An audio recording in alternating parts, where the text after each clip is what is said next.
Assalamualaikum warahmatullahi wabarakatuh.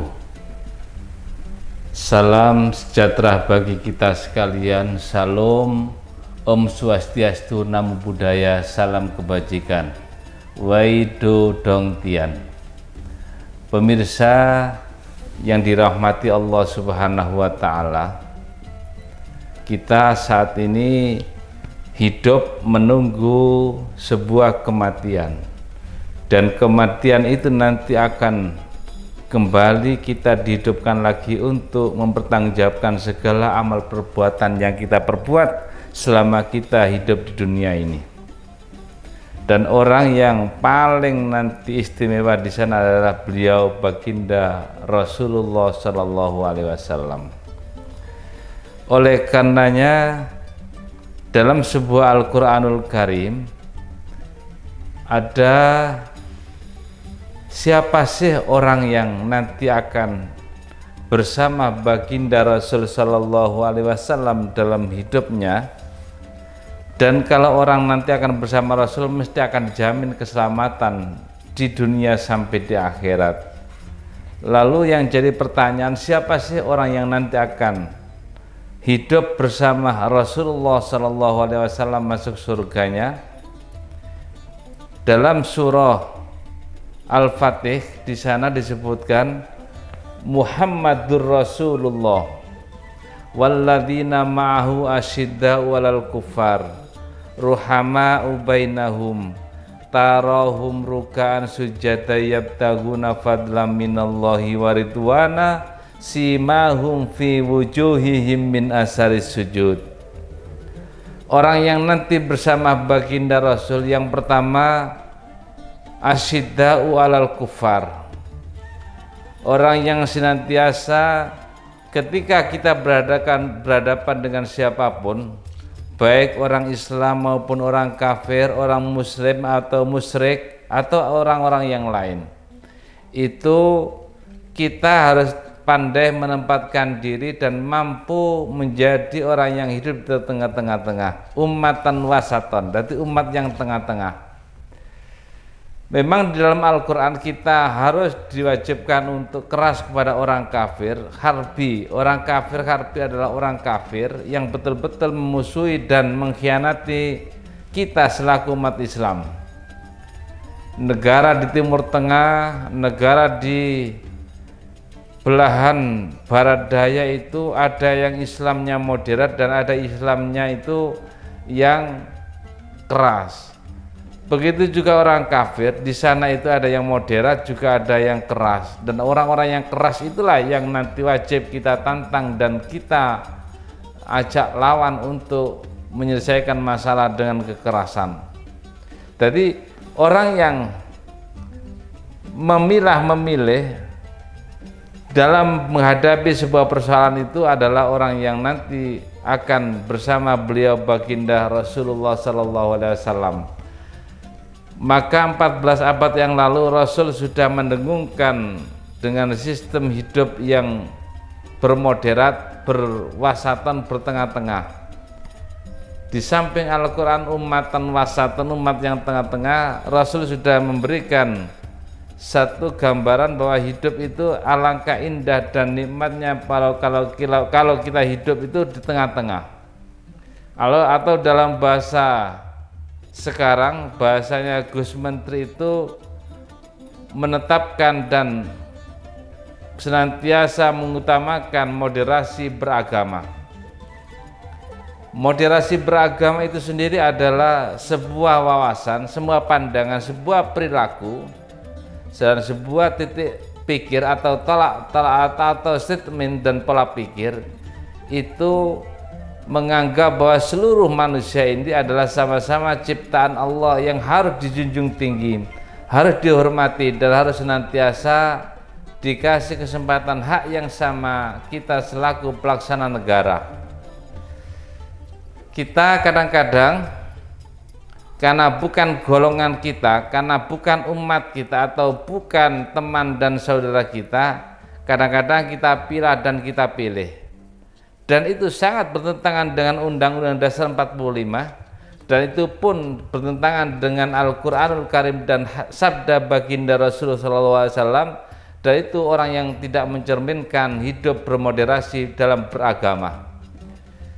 Hidup beragama atau moderasi beragama itu luar biasa dampak yang harus kita nikmati ketika kita hidup berpola dalam bermoderasi beragama.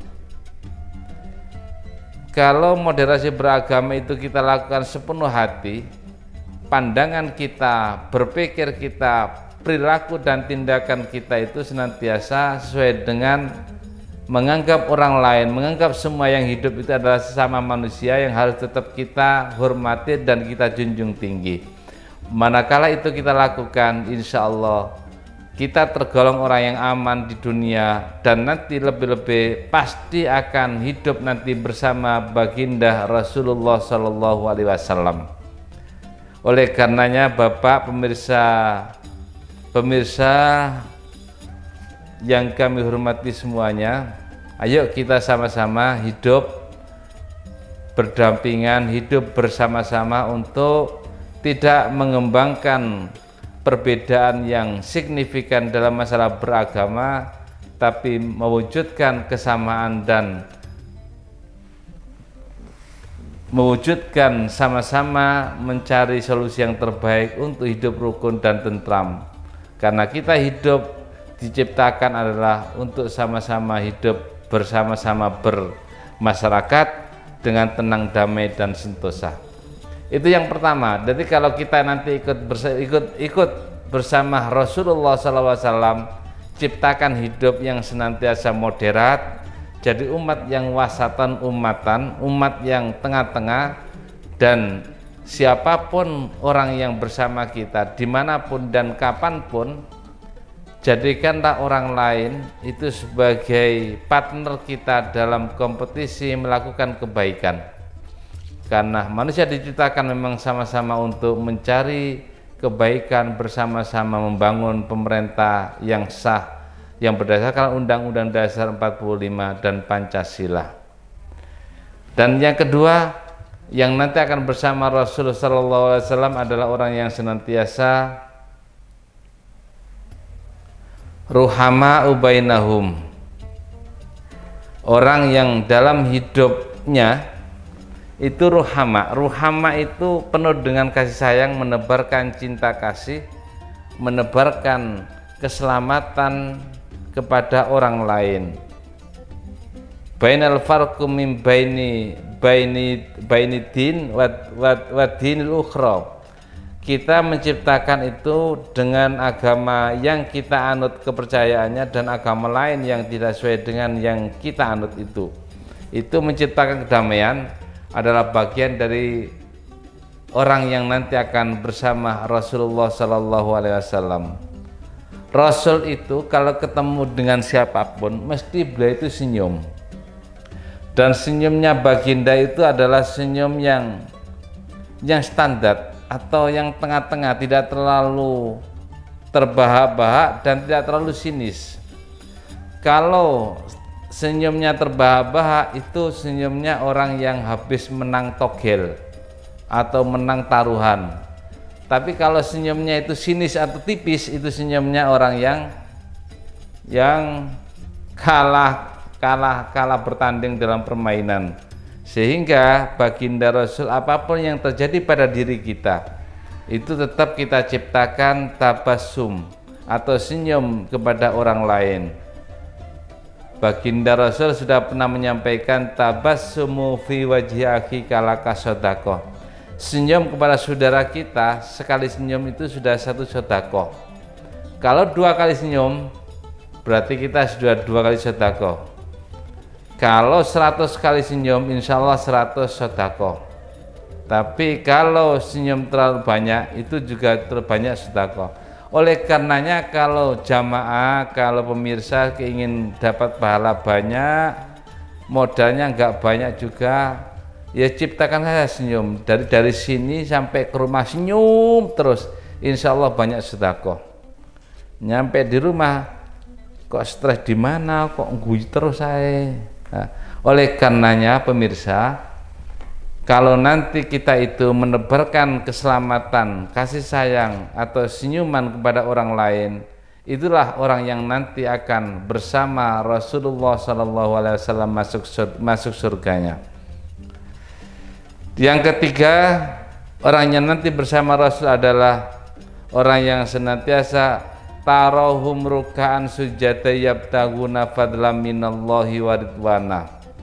Di sela-sela kesibukan kita yang kita lakukan, di sela-sela banyaknya kegiatan yang harus kita selesaikan, di sela-sela itu kita senantiasa harus merefleks diri sendiri, yang senantiasa mendinginkan otak kita dengan cara kita ruhama'u bainahum tarahum ruka'an sujada.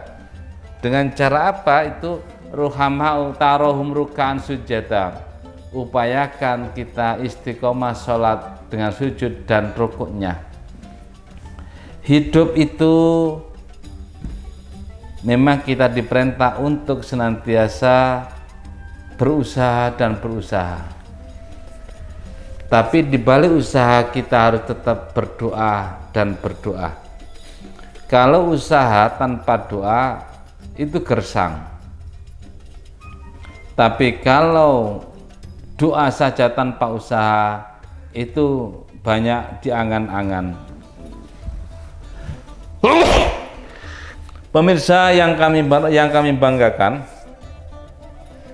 hidup itu perlu kita di samping ada kekuatan jasmani, kekuatan rohani harus kita kembangkan betul untuk mencapai dinamisasi dalam kehidupan. Kalau orang itu sudah dinamis kehidupannya, baik dunia maupun akhirat, insya Allah berpikir, bertindak, dan melangkah, insya Allah senantiasa demi keselamatan orang terus menerus. Insya Allah tidak ada bahaya dan musibah yang dibuat oleh mereka yang senantiasa seimbang antara zahir dan batin. Kembali ke awal, kembali ke proses awal, bahwa orang yang nanti akan bersama baginda Rasulullah SAW, yang ketiga tadi adalah ruhamah ubain tarohum ruka'an sujada. Orang yang senantiasa di sela-sela sibuknya hidup, di sela-sela pusingnya persoalan yang dihadapi, tetap sujadan wa qiyaman. Tarohum ruka'an sujada. Di tengah-tengah kesibukan itu kita upayakan untuk sujud dan takarrub kepada Allah Subhanahu wa taala. Dalam bahasa agama adalah orang yang senantiasa istiqomah sholat dan munajatnya kepada Allah Subhanahu wa taala. Zuhur, asar, maghrib, isya, subuh, dan salat-salat yang lain. Itu memang untuk menciptakan ini butuh waktu, butuh latihan, dan butuh senantiasa kesabaran untuk melaksanakannya. Karena orang melangkah itu belum tentu yang bisa berhasil secepat mungkin, tapi itu tuntutan rohani yang harus dilakukan untuk mencapai keselamatan dunia dan akhirat. Yang paling akhir, mari kita kejar hidup kita nanti demi keselamatan kita, keselamatan keluarga dan anak kita. Kita raih kehidupan bersama dengan baginda Rasul Shallallahu Alaihi Wasallam dengan cara 3 hal tadi itu. Yang pertama, dengan cara kita hidup senantiasa bertoleransi antar sesama, siapapun mereka, dimanapun dia berada, siapapun keturunannya, apapun agamanya, tetap menjaga kebersamaan. Mereka bagus dan kita juga bagus. Tidak ada antara mereka bagus, mereka salah, kita benar, belum tentu. Kita ciptakan kebersamaan. Lana a'maluna walakum a'malukum. Agamamu yaitu, agama saya ya ini. Yang penting kita tidak mengusik masalah agama. Yang kita usik adalah ketidaksamaan dalam berpikir untuk kemaslahatan bersama dalam membangun negara kesatuan Republik Indonesia. Dan yang kedua, kita harus senantiasa ruhama baina, menebarkan keselamatan dan kebersamaan dalam hidup. Dan yang paling akhir, kata baginda Rasul, kata Al-Quran, kalau ingin sama baginda Rasul dengan cara rokaan sujadah tadi itu. Kita di sela-sela itu dengan sujud, munajat dan takarrub kepada Allah Subhanahu wa taala. Semoga apa yang kita lakukan selama ini, apa yang kita lakukan bersama Gusmen dengan konsep moderasi beragama senantiasa berdampak positif untuk kita, untuk masyarakat kita, anak cucu kita, dan lebih-lebih nanti kita digadang-gadang hidup di akhirat bersama baginda Rasulullah Sallallahu Alaihi Wasallam. Demikian, walafu minkum wafaqanallahu bima yuhib wa yarda. Wallahu wali taufiq ila aqwamit thoriq. Assalamualaikum warahmatullahi wabarakatuh.